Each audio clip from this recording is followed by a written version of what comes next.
Attorney General William Barr is photographed leaving his home in McLean, Virginia, weeks before the conclusion of the Mueller investigation. AP, Jose Luis Magana, The John Batchelor Show, September 4. Thank you for signing up. For more from The Nation, check out our latest issue. Subscribe now for as little as $2 a month. Support progressive journalism. The Nation is reader-supported. Chip in $10 or more to help us continue to write about the issues that matter. Thank you for signing up. For more from The Nation, check out our latest issue. Travel with The Nation. Be the first to hear about Nation Travel's destinations, and explore the world with kindred spirits. Sign up for our wine club today. Did you know you can support The Nation by drinking wine? It must again be emphasized, it is hard, if not impossible, to think of a more toxic allegation in American presidential history than the one leveled against candidate, and then President, Donald Trump, that he colluded with the Kremlin in order to win the 2016 presidential election, and, still more, that Vladimir Putin's regime, America's No. 1 threat, had compromising material on Trump that made him its puppet, or a more fraudulent accusation. Ad policy. Even leaving aside the misperception that Russia is the primary threat to America in world affairs, no aspect of this allegation has turned out to be true, as should have been evident from the outset. Major aspects of the now infamous Steele dossier, on which much of the allegation was based, were themselves not merely unverified, but plainly implausible. Was it plausible, for example, that Trump, a longtime owner and operator of international hotels, would commit an indiscreet act in a Moscow hotel that he did not own or control? Or that, as Steele also claimed, high-level Kremlin sources had fed him damning anti-Trump information even though their vigilant boss, Putin, wanted Trump to win the election? Nonetheless, the American mainstream media and other important elements of the U.S. political establishment relied on Steele's allegations for nearly 3 years, even heroizing him, and some still do, explicitly or implicitly.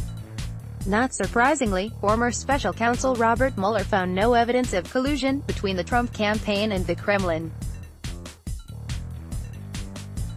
No credible evidence has been produced that Russia's interference affected the result of the 2016 presidential election in any significant way.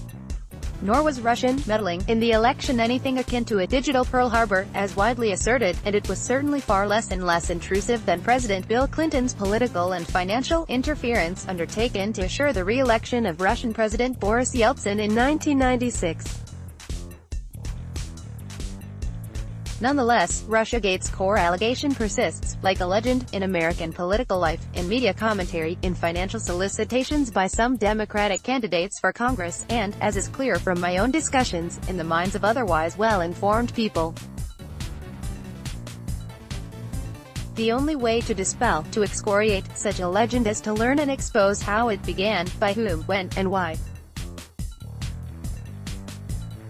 Officially, at least in the FBI's version, its Operation Crossfire Hurricane, the counterintelligence investigation of the Trump campaign that began in mid-2016, was due to suspicious remarks made to visitors by a young and lowly Trump aide, George Papadopoulos. This too is not believable, as I pointed out previously. Most of those visitors themselves had ties to Western intelligence agencies. That is, the young Trump aide was being enticed, possibly entrapped, as part of a larger intelligence operation against Trump.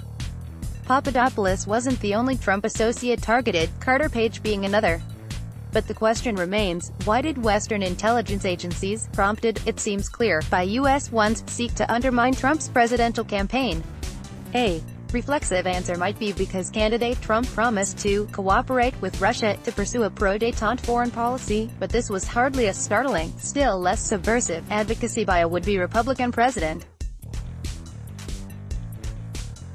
All of the major pro-détente episodes in the 20th century had been initiated by Republican presidents, Eisenhower, Nixon, and Reagan. Current issue. So, again, what was it about Trump that spooked the spooks so far off their rightful reservation and so intrusively into American presidential politics? Investigations being overseen by Attorney General William Barr may provide answers, or not. Barr has already leveled procedural charges against James Comey, head of the FBI under President Obama and briefly under President Trump, but the repeatedly hapless Comey seems incapable of having initiated such an audacious operation against a presidential candidate, still less a president-elect. As I have long suggested, John Brennan and James Clapper, head of the CIA and Office of National Intelligence under Obama respectively, are the more likely culprits. The FBI is no longer the fearsome organization it once was and thus not hard to investigate, as Barr has already shown. The others, particularly the CIA, are a different matter, and Barr has suggested they are resisting. To investigate them, particularly the CIA, it seems, he has brought in a veteran prosecutor-investigator, John Durham. Which raises other questions. Are Barr and Durham, whose own careers include associations with U.S. intelligence agencies, determined to uncover the truth about the origins of Russiagate? And can they really do so fully, given the resistance already apparent? Even if so, will Barr make public their findings, however damning of the intelligence agencies they may be, or will he classify them? And if the latter, will President Trump use his authority to declassify the findings as the 2020 presidential election approaches in order to discredit the role of Obama's presidency and its would-be heirs? Equally important perhaps, how will mainstream media treat the Barr-Durham investigation and its findings?